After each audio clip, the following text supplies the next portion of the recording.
అరే ఇదంతా కాదురా, డైరెక్టర్ చాలా గ్రేట్. ఇలాంటి షార్ట్ ఫిల్మ్స్ చూడక ఎన్ని రోజులైందిరా. నెక్స్ట్ పెద్ద మూవీ ఆఫర్ వచ్చినా పెద్దగా ఆశ్చర్యపోవడం అవసరం లేదు. మా వాడు లైఫ్ సెట్.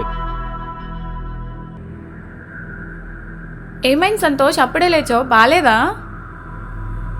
నీకు చికెన్ కర్రీ అంటే ఇష్టం కదా?